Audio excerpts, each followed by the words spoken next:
नमस्कार दोस्तों, स्वागत है आपका अपना ही यूट्यूब चैनल टुडे एग्जाम पर।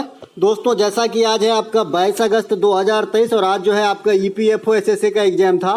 फर्स्ट शिफ्ट की एग्जाम समाप्त हो गई है। फर्स्ट शिफ्ट के एग्जाम में जीके जीएस के सेक्शन से जो भी प्रश्न पूछे गए सभी 100% ओरिजिनल प्रश्नों के साथ उपलब्ध हो गया हूं।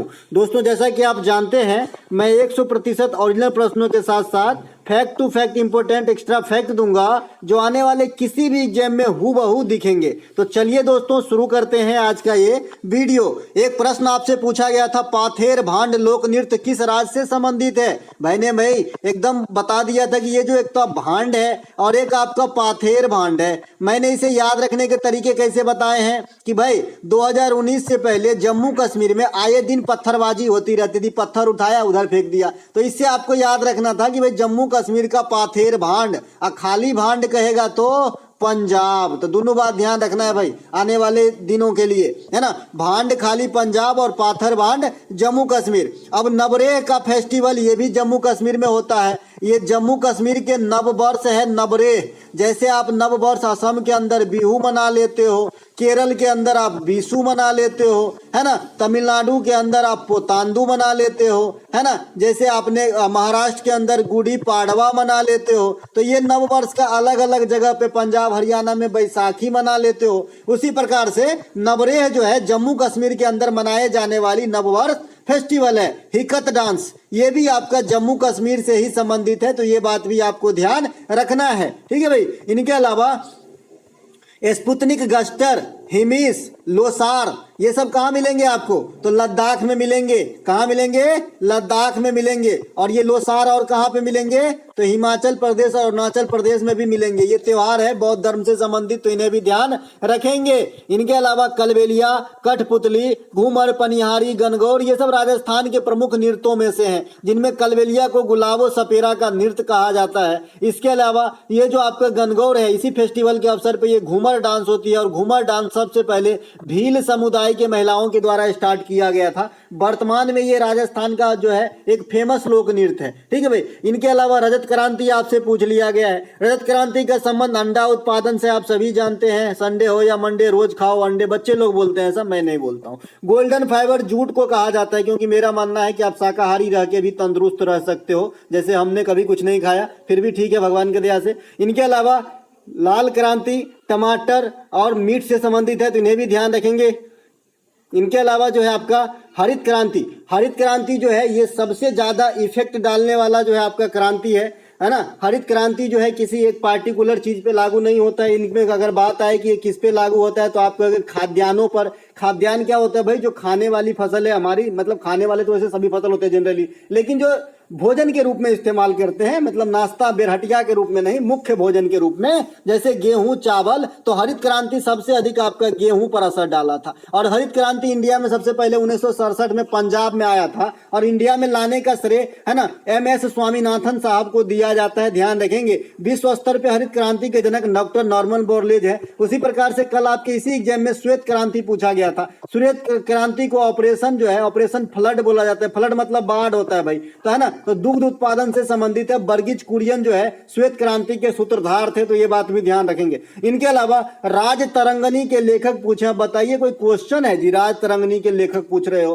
राज तरंगनी के लेखक जो है ये कल्हन है। कुछ क्वेश्चन ऐसे आए हैं जो मैं भी छोड़ के आता, मैं दिखाऊंगा अभी क्वेश्चन, है ना। ये कल्हन है राज तरंगनी के लेखक। अब राज तरंगनी में क्या होती है? कश्मीर का इतिहास बताया गया है राज तरंगनी के अंदर। इसी प्रकार से एक किताब आपको ध्यान रखना है, किताब उल हिंद, है ना। जिस प्रकार से ये कश्मीर का इतिहास बताता है, उसी प्रकार से हम हिंदुस्तान के बारे में जानकारी ले सकते हैं किताब उल हिंद से। इन किताब के लेखक कौन है? अल बरूनी साहब। कौन है? अल बरूनी। अल बरूनी। अच्छे बच्चे कंफ्यूज कर जाते हैं जब ये क्वेश्चन आपके सामने आता है कि तोता ए हिंद किसे कहा जाता है। उस ऑप्शन में अल बरूनी भी रहता है और अमीर खुसरो भी रहते हैं। अब किसे मारे भाई? तो अमीर खुसरो को टिक कीजिए। तोताए हिंद के लिए अल बरूनी किताबुल हिंद, या भारत का किताब के लेखक हैं। कलहन आपका लिखा गया है, राज तरंगिनी कलहन के द्वारा लिखा गया है, जो कश्मीर का इतिहास, अब पूरे इंडिया लेवल का इतिहास जो है आपका किताबुल हिंद बताता है, जानकारी मिलता है भाई। इनके अलावा राज तरंगिनी का फारसी में अनुवाद भी करवाया जैनुल आबदीन, और यही जैनुल आबदीन है जिसे कश्मीर का अकबर कहा जाता है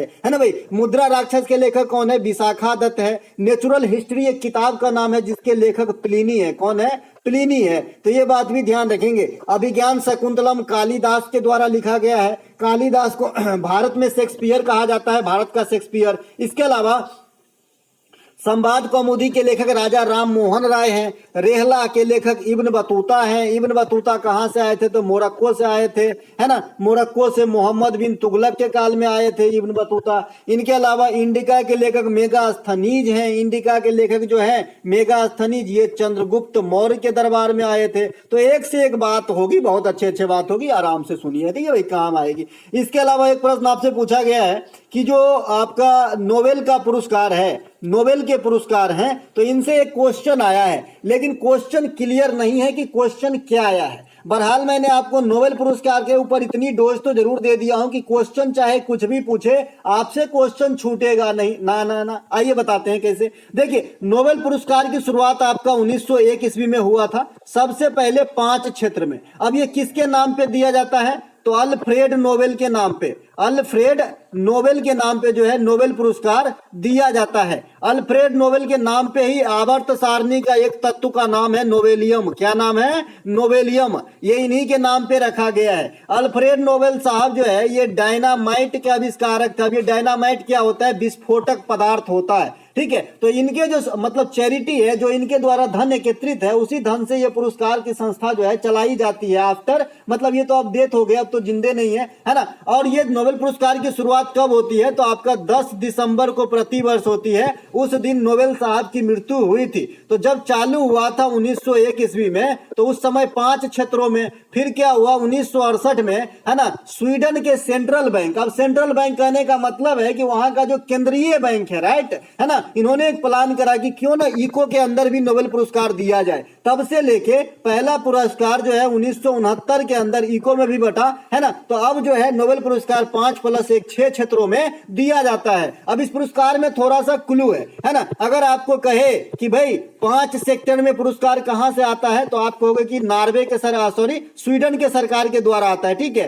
5 सेक्टर में स्वीडन के सरकार के द्वारा, और शांति वाली जो पीस वाली नोबेल प्राइज है ये आपके नॉर्वे के सरकार द्वारा आता है, ठीक है। ये शांति की नोबेल पुरस्कार जो है ये ओस्लो में आपको दिया जाएगा। ओस्लो नॉर्वे की राजधानी है। बाद बाकी स्वीडन की राजधानी स्टॉकहोम में ये 5 पुरस्कार दिए जाएंगे। कौन कौन से 5? फिजिक्स, केमिस्ट्री, बायोलॉजी, है ना। इसके अलावा साहित्य, और इसके अलावा शांति तो चला गया वहां पे, इकोनॉमिक्स, तो है ना, फिजिक्स, केमिस्ट्री, बायोलॉजी, इकोनॉमिक्स, और जो साहित्य है ये आपको मिलेगा स्वीडन के अंदर, और जो शांति है, जो पीस है, ये मिलेगा आपको नॉर्वे के अंदर, ठीक है भाई, है ना। नॉर्वेजियन को नोबेल कमेटी के द्वारा जो है आपको शांति में नोबेल पुरस्कार प्रोवाइड किया जाएगा। आशा करते हैं कि आप लोग भी जीतिए बड़े होके।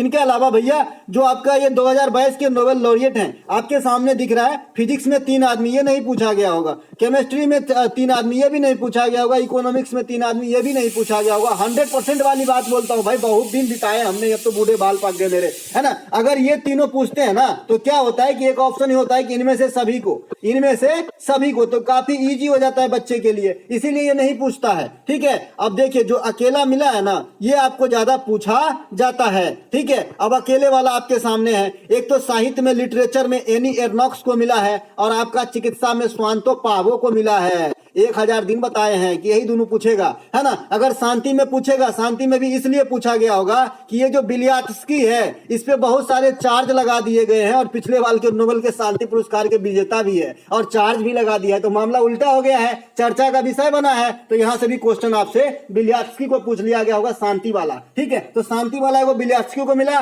एगो आपको मेमोरियल को मिला है, ये संस्था का नाम है, एगो आपको सिविल लेबोरेटरीज को मिला है। एगो यूक्रेन का है, एगो रूस का संस्था है, और एगो बिलियात्स्की आदमी है। तो इन तीनों को मिला है भाई शांति का। तो देख लीजिएगा कौन सा पूछा गया होगा। आई थिंक नोबेल पुरस्कार के बारे में अच्छे खासी जानकारी आपको यहाँ पे मैं दे पाया। इसके अलावा फोकलैंड का युद्ध कब हुआ था आपसे पूछ लिया है भाई। फोकलैंड का युद्ध जो है ये 1982 में अर्जेंटीना वगैरह इसमें शामिल थे, यहीं पर हुआ इसका युद्ध जो है आपका 1982 में। राइट आंसर 1982 मारिएगा अगर ऑप्शन में था तो। इसके अलावा फ्रांसीसी क्रांति इसी प्रकार का विदेशी क्रांति है, 1789 में होती है। फ्रांसीसी से रिलेट करके क्वेश्चन आपको पूछता है कि बैस्टिल डे कब मनाया जाता है, बैस्टिल डे कब सेलिब्रेट करते हैं, तो आप क्या बोलोगे बैस्टिल डे के लिए? तो बैस्टिल डे के लिए आपको बोलना है ना कि भाई 14 जुलाई को मनाया जाता है, तो ये बात भी आपको ध्यान रखना है। इसके अलावा अमेरिका का स्वतंत्रता संग्राम कब होती है ना, 4 जुलाई 1776 को, इसीलिए 4 जुलाई को अमेरिका अपना स्वतंत्रता दिवस मनाते हैं। ठीक है, इनके अलावा जो 4 जुलाई है ये एक ब्रह्मांडीय घटना भी होती है, इसे हम अपसौर कहते हैं। अपसौर का क्या भाई मतलब,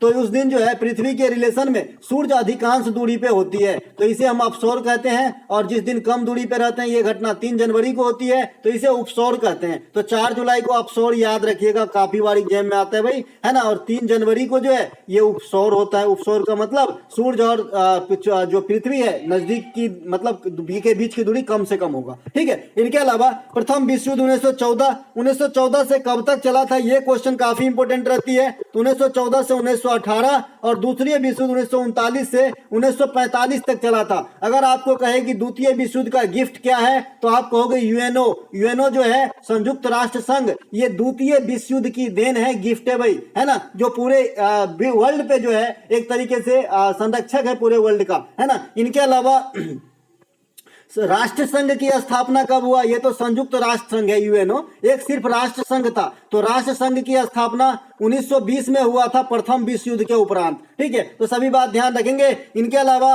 एक आपसे पूछा है कि चम्मन्ना एंड गुंता इस प्रकार की फिल्म की भाषा क्या थी, तो ये ओडिसी भाषा की पिक्चर है, उड़िया पिक्चर है, ये उड़िया पिक्चर, ये 1985-86 में आया था। एक पिक्चर और पहले पूछता था पाथेर पंचाली, है ना, ये भी आपको ध्यान रखना है, इस्मत चौगुदई। इसके अलावा एक प्रश्न आप चलती का नाम गाड़ी, है ना, चलती का नाम गाड़ी, ये सब भी जो है पिक्चर रेलवे के एग्जाम में काफी, इस्मत चौगुदई नाम है, इस प्रकार से जो है आपको ध्यान रखना है ना। तो ये सब जो है ये जो पिक्चर है पुराने, उनको जरूर ध्यान रखना है, आपको एग्जाम में काम आ जाएगी, इस एग्जाम में ही खाली काम आएगी, बाद बाकी और कहीं भी पिक्चर से ऐसे क्वेश्चन तो आप नहीं पूछे जाते हैं, आउट ऑफ सिलेबस भाई। इसके अलावा 2022 में जो नोबेल पुरस्कार मैंने बताया, ये आपको बता ही दिया है। इसके अलावा पान्नू भाजू ड्रेस किस राज्य से संबंधित है, पन्नू भाजू ड्रेस, तो ये गोवा से संबंधित है, गोवा का जो है परिधान है ना, पन्नू भाजू ड्रेस, तो ये बात भी ध्यान रखेंगे। इसके अलावा मैंने उस दिन आपको याओसांग फेस्टिवल पे जो आप पहना जाता है वहां का परिधान, उसका भी नाम बताया था। आप लोगों को अगर याद हो तो कमेंट कीजिएगा, फिर बता रहा हूं। याओसांग को मणिपुरिया होली कहा जाता है, 5 दिन तक मनाई जाती है। थबल चोंगबा नृत्य इसी होली के दौरान मणिपुर के अंदर किया जाता है। इसके अलावा गोवा का प्रमुख त्योहार तरंग मेल और सिमगो है, सिमगो जो है ये गोवा का होली है। इसके अलावा गोवा में कौन सी भाषा बोली जाती है, तो कोंकणी भाषा बोली जाती है। गोवा कोंकण तट के सहारे है, सभी तटीय राज्यों में सबसे छोटा तट रेखा वाली राज्य है। गोवा पश्चिमी तट के सहारे है, ये बात भी आपको ध्यान रखना है। इसके अलावा आपसे पूछा गया है कि घरेलू परिपथ में कितनी वोल्ट की विद्युत सप्लाई आती है, बच्चे बोल रहे हैं 220 ऑप्शन में नहीं था, तो है ना, तो 230 होगा ऑप्शन में, +-10 चलता है भाई, +-10 चलता है। कोई भी जो इलेक्ट्रिसिटी की धारा है कभी भी कांस्टेंट नहीं हो सकता, कभी भी कांस्टेंट नहीं होता है ना। मैंने फ्रैक्शन ऑफ सेकंड में कुछ ना कुछ उतार चढ़ाव होती ही रहती है, बिकॉज ये भाई इलेक्ट्रॉन की गमन है, ये तो आप भी जानते हो, दुनिया जानता है, पूरे सृष्टि जानता है ना। तो ये कांस्टेंट कैसे हो सकता है, 100% कांस्टेंट जो है कुछ ना कुछ अंदर चलती रहती है, हो सकती है कि हमारा मीटर उसे मेजर न कर पाए। ठीक है, तो ये +-10 चलता है इसके अंदर, तो 220 नहीं है तो 230 हो सकता है भाई इसके, है ना। इसके अलावा घरेलू परिपथ में कौन सी धारा रन करता है, तो आप कहोगे अल्टरनेटिव करंट रन करता है, यानी प्रत्यावर्ती धारा बोलते हैं इसे। प्रत्यावर्ती धारा और दिष्ट धारा, 2 प्रकार के धाराएं होते हैं हमारे। प्रत्यावर्ती धारा के कहने का मतलब है कि एक धारा अगर इस दिशा में इतने देर यानी 2 सेकंड तक फॉलो हुआ है, तो इतने ही दूर तक ये विपरीत दिशा में भी फॉलो होगा, इसे प्रत्यावर्ती धारा कहते हैं। और दिष्ट धारा जो है हमेशा एक ही दिशा में फॉलो होती है, तो ये बात भी आपको ध्यान रखना है। कई बार एग्जाम में, रेलवे वगैरह की एग्जाम में क्वेश्चन बन जाते हैं कि जो डायोड होता है, डायोड, तो क्या डायोड, देखिए एक वायर है, तो वायर का सप्लाई आप इधर से दीजिए चाहे इधर से दीजिए, है ना, पास हो होगा। इधर भी हमने कोई करंट लगाया तो इधर आपको मिलेगा, चाहे मैंने इधर लगा दिया तो इधर मिलेगा। लेकिन डायोड में इसका विपरीत है। डायोड आपने देखा होगा इस प्रकार से बना रहता है, रेडियो वगैरह में लगा रहता है डायोड। ये क्या होता है, ये एक रास्ते को ब्लॉक करता है। एक ही तरीके से आप सप्लाई दे सकते हो, एक ही साइड से आप सप्लाई दे सकते हो, दूसरे साइड से नहीं दिया जाता है। इस प्रकार का आपने डायोड कई सारे चीज में देखे होंगे भाई। छोटे छोटे मोबाइल भी ठीक करते हैं ना, उसमें जो ऐसा मतलब चीटी के जैसा जो डिजाइन बना रहता है ना, छोटी छोटी, ये डायोड है। इनके अलावा दिष्ट धारा और प्रत्यावर्ती धारा में बता ही दिया। अच्छा, सबसे इंपॉर्टेंट यह है कि दिष्ट धारा को आप किस चीज से बदलते हैं और प्रत्यावर्ती धारा को आप किस चीज से बदलते हैं। तो दिष्ट धारा जो है इसे हम डायरेक्ट करंट को अल्टरनेटिव करंट में बदलना हो तो हम इस्तेमाल कर लेते हैं रेक्टिफायर। कहाँ गए भाई, दिष्ट धारा को प्रत्यावर्ती धारा में, अच्छा दिष्ट धारा को प्रत्यावर्ती धारा में बदलना है ना, डायरेक्ट करंट को अल्टरनेटिव में। तो इन्वर्टर का इस्तेमाल कर लेते हैं। घर में जो आपके इन्वर्टर लगे हैं वहां पे 2 बैटरी लगा है, तो बैटरी कौन से धारा जनरेट करता है, तो आप कहोगे जी ये तो डीसी करता है ना। तो इसी डीसी को आप इन्वर्टर को देते हो, ये इन्वर्टर क्या करता है, पुनः एसी बना देता है। क्योंकि आपकी घरेलू परिपथ तो एसी पे चल रहा है, तो इसीलिए आपका घर का बिजली जाने के बाद भी पंखा बल्ब सब चलता रहता है। ठीक है भाई, तो आपका जो है इन्वर्टर क्या करता है, डीसी को एसी में बदलता है। और जब कभी आपको एसी को डीसी में बदलने की जरूरत पड़े तो आप रेक्टिफायर का इस्तेमाल करोगे। इसे हिंदी में दिष्टकारी कहा जाता है। ठीक है भाई।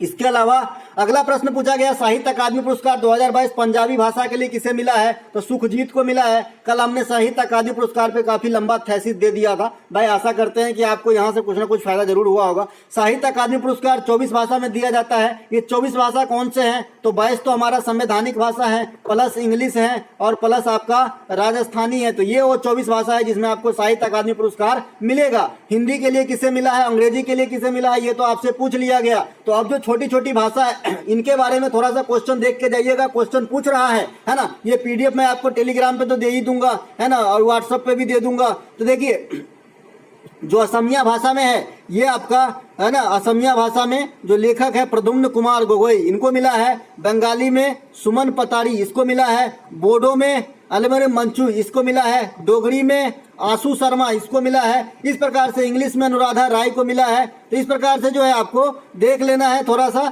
साहित्य अकादमी पुरस्कार, है ना। ये दूसरे साल का लिस्ट है क्या भाई, इंग्लिश में अनुराधा राय को मिलना है भाई, है ना। ये लिस्ट मैं चेंज कर दूंगा, ठीक है, ये लिस्ट चेंज कर दूंगा। फिलहाल आपको याद रखना है कि अनुराधा राय को इंग्लिश में मिला है, हिंदी में तुमरी के संत के लिए आपको बद्री नारायण को मिला है, पंजाबी में सुखजीत को मिला है। इस प्रकार से आपको ध्यान रखना है। ये लिस्ट मैं चेंज कर दूंगा, कोई दिक्कत नहीं है, हो जाता है कभी कभी भाई। इनके अलावा निम्नलिखित में से कौन सा मौलिक कर्तव्य नहीं है ना। तो मौलिक कर्तव्य नहीं है आपसे पूछा है। मैंने आपको बताया कि आजकल इससे काम नहीं चलता कि मौलिक कर्तव्य कब ऐड किया गया, किस समिति से किया गया, किस अमेंडमेंट से किया गया, कितने हैं, कहाँ रखे गए हैं। ये तो हो गई आपको एंट्री के लिए जानकारी। अगर आपको अंदर के सदस्य को भी जानना है तभी काम बनेगा भाई, है ना। तो मौलिक कर्तव्य सबसे पहले 42वां संविधान संशोधन 1976 के द्वारा 10 प्रकार के आए थे, लेकिन वर्तमान में 11 प्रकार के। 11वां जो है 2002 में लाया गया था 86वां संविधान संशोधन के द्वारा, शिक्षा वाला। ठीक है, तो ये हो गया। ये स्वर्ण सिंह समिति की अनुशंसा पे था, है ना। भाग 4 के ए में रखा गया है और आर्टिकल 51 के ए में रखा गया। अब 51 के ए के जो है 11 जो मौलिक कर्तव्य है इसके लिए अलग अलग स्थान जो है अलॉट किए गए हैं।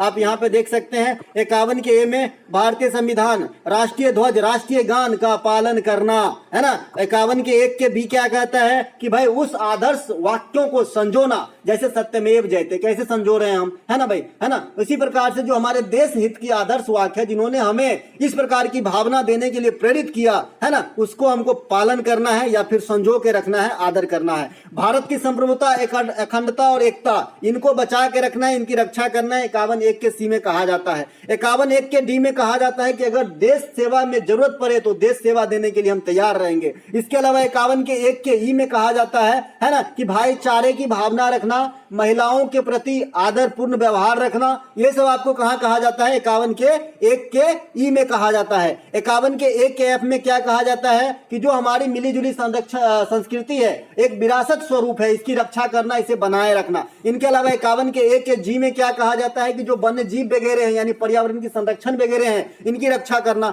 इस प्रकार से। और जो लास्ट आपका हो जाएगा 51 के 1 का 11, उसमें आपको क्या कहेगा कि भाई 6 से 14 वर्ष तक के बच्चों के लिए उनके माता पिता का कर्तव्य है कि उनके लिए शिक्षा का अरेंजमेंट करेगा। इनके अलावा भाषाई आधार पर बनने वाला प्रथम राज्य आपसे पूछ लिया है, तो भाषाई आधार पर प्रथम राज्य कौन बने थे भाई, आंध्र प्रदेश। राज्य पुनर्गठन आयोग जो था उसका अध्यक्ष कौन था, तो जस्टिस फजल अली। 2000 में कौन कौन से राज्य बने, तो झारखंड, छत्तीसगढ़, उत्तराखंड। 2014 में तेलंगाना जो है आंध्र प्रदेश से अलग होकर अंतिम राज्य है। हालांकि अंतिम बार जो विभाजन हुआ है ये आपका यूटी के अंदर हुआ है कि जम्मू कश्मीर को 2019 में लद्दाख और जम्मू कश्मीर नामक 2 यूटी में बांटा गया। बैकुरल किसकी मात्रक है आपसे पूछ लिया है, तो भाई बैकुरल रेडियो सक्रियता की मात्रक होती है। रेडियो सक्रियता की खोज हेनरी बैकुरल ने किया था। अगर आपसे कोई पूछे कि भाई इसे कैसे मापते हैं तो आप कहोगे गिंगर मूलर काउंटर से मापते हैं ना, गुंगर मूलर काउंटर से मापते हैं रेडियो सक्रिय को, तो इन्हें भी ध्यान रखेंगे। और एक आपका पूछा जाता है कि ओजोन परत को कैसे मापते हो, तो आप बताना भैया डाबसन इकाई में मापते हैं। कैसे मापते हैं, डाबसन इकाई में मापते हैं ओजोन लेयर को। ओजोन लेयर का सूत्र भी समझिए O3 होता है। इनके अलावा जो रेडियो सक्रिय धातु है ये क्या होती है भाई, कि जिनकी परमाणु क्रमांक हाई होती है ना, मान लीजिए कोई कटोरा युक्त एक धातु है, गोली है, ये धातु है जी, तो इनसे क्या होती है, करण जो है, किरण जो है उत्सर्जित होने लगते हैं। तो रेडियो सक्रियता के दौरान 3 प्रकार के कण निकलते हैं। ठीक है, तो 3 प्रकार के कण थोड़ा सा और अच्छे समझा देते हैं, वेदन क्षमता भी समझ जाइएगा, है ना, थोड़ा सा वेदन क्षमता भी समझ जाइएगा। देखिए इसमें जो वेदन क्षमता है ना, अल्फा पॉजिटिव कण मतलब पॉजिटिव आवेश रखता है, बीटा निगेटिव रखता है और गामा कोई आवेश नहीं रखता। तो जिस पे कम आवेश होता है ना गामा, ये सबसे अधिक वेदन क्षमता वाली है। जैसे मैंने सबसे लंबा इसको दिखाया है ना, इसके कम थोड़ा बीटा है, सबसे कम अल्फा है। तो अल्फा बीटा गामा कण निकलता है रेडियो सक्रियता में, अल्फा पे प्लस, बीटा पे निगेटिव और गामा पे कोई भी चार्ज नहीं होती है। मैडम क्यूरी ने रेडियम की खोज की थी, तो ये बात भी समझते, रेडियम काफी महंगा जो है, आप देखते हैं कि इसमें बिना अंधेरे में भी चमकेगा। आपने गिफ्ट कई बार लिया होगा भाई, है ना, हाँ जानते हैं, गिफ्ट लिए होंगे ना रेडियम वाला कि अंधेरे में रह के चमकेगा। इसके अलावा आसियान से एक प्रश्न आया था। देखिए आसियान में वैसे 10 सदस्य हैं, लेकिन 11वीं सदस्य जो है, आपको इससे क्वेश्चन भी बन चुका था कि 11वीं सदस्य कौन जुड़ रहे हैं, है ना। तो इस प्रकार से जो भी स्टेटमेंट में क्वेश्चन आए होंगे मैंने बता दिया था कि आसियान कौन है। तो आसियान जो है ये इंडिया के रिलेशन में ये वाली पार्ट के जो भी सदस्य देश हैं, मतलब देश हैं, तो ये आसियान के सदस्य देश हैं, जैसे इंडोनेशिया, थाईलैंड, आपका म्यांमार, सिंगापुर, है ना, सिंगापुर, ये सब जो है इसमें आ जाएगा। हाँ सिंगापुर भी आ जाएगा यहाँ पे, तो है ना, तो ये भी आ जाएगा। तो इस प्रकार से जो है आपका आसियान का सदस्य देश है। फिलीपींस भी आ जाएगा, फिलीपींस यहाँ पर है ना, तो ये भी आ जाएगा। तो ये सब जो है आसियान में सदस्य देश हैं। तो देख लीजिएगा क्या था ये क्वेश्चन। इसके अलावा इसके मुख्यालय पूछेगा तो जाकार्ता में है, इंडोनेशिया के अंदर। हाइड्रोजन और ऑक्सीजन से संबंधित एक रिएक्शन आया है। अगर खाली रिएक्शन पूछा है तो आप हाइड्रोजन ऑक्सीजन से जल भी बना सकते हो भाई, है ना, जल भी बना सकते हो, H2O बना सकते हो, कोई दिक्कत नहीं है ना, इस प्रकार से। लेकिन अगर इससे पूछा गया होगा कि कौन सी अभिक्रिया में हाइड्रोजन का एडिशन होता है और ऑक्सीजन की रिमूवल होता है, तब कहानी बदल जाएगा, तब कहानी बदल जाएगा। मैंने आपको बता दिया है कि ऑक्सीडेशन और रिडक्शन क्या होता है, अवकरण और ऑक्सीकरण क्या होता है। ठीक है, तो ऑक्सीकरण क्या होता है भाई, ऑक्सीकरण क्या होता है, ऑक्सीकरण, और एक होता है जी आपका अवकरण, उपचयन, है ना, अवकरण, है ना, तो उपचयन अपचयन, ऑक्सीकरण अवकरण। तो अवकरण जो है इसमें क्या होता है, इलेक्ट्रॉन ग्रहण किया जाता है, इलेक्ट्रॉन का जो है फायदा होता है, यानी इसे बॉक्स में कर देते हैं। और ऑक्सीकरण क्या होता है, इलेक्ट्रॉन जो है त्याग करता है, इलेक्ट्रॉन को भगाता है ना। लेकिन इस पे नहीं जाइएगा कि इलेक्ट्रॉन निगेटिव होता है। तो अगर मुझे मतलब फार्मूला जैसे पूछे, डिफिनेशन जैसे पूछे तो गलती कर देना। आप देखिए यहाँ पे आपने क्या सीखा कि ऑक्सीकरण में इलेक्ट्रॉन बाहर जाता है, इलेक्ट्रॉन का त्याग होता है, अवकरण में इलेक्ट्रॉन ग्रहण होता है। तो आपको कैसा लग रहा होगा कि इलेक्ट्रॉन तो निगेटिव कण है ना, तो भाई ऑक्सीजन निकलता होगा ऑक्सीकरण में, ऐसा नहीं कीजिएगा। ठीक है भाई, तो ऑक्सीकरण में जो है एडिशन ऑफ ऑक्सीजन होगा, एडिशन ऑफ ऑक्सीजन, ऑक्सीजन का ऐड करना होगा आपको ऑक्सीकरण के अंदर, और रिमूवल ऑफ हाइड्रोजन होगा, हाइड्रोजन का रिमूवल होगा ऑक्सीकरण के अंदर। अवकरण के अंदर इसका उल्टा होगा, हाइड्रोजन का एडिशन होगा और ऑक्सीजन का रिमूवल होगा। ठीक है भाई, तो मैं इसलिए दोनों तरीके से आपको डिफिनेशन बताया, क्योंकि बच्चे को क्या लगता है इलेक्ट्रॉन निगेटिव है, ऑक्सीजन की भी प्रकृति हम कई दफा जो है अभिक्रिया वगैरह किसी तत्व में दिखते हैं -2 होता है, तो हमको क्या लगता है कि ऑक्सीजन भी निगेटिव है तो ये भी निकल रहा होगा। ऐसा कतई नहीं करना है भाई, ऑक्सीकरण में एडिशन ऑफ ऑक्सीजन होता है, अवकरण में रिमूवल ऑफ ऑक्सीजन होता है। तो दोस्तों ये थे आपके फर्स्ट शिफ्ट में आए प्रश्नों का एनालिसिस। अगर आपको अच्छा लगे तो लाइक जरूर कर लीजिएगा। मिलेंगे अगले वीडियो में। और आज जो है स्पोर्ट पे ऐसा वीडियो ला रहा हूं कि एक ही खेल वाली वीडियो में सारी खेल खत्म। तो मिलेंगे अगले वीडियो में। जय हिंद दोस्तों।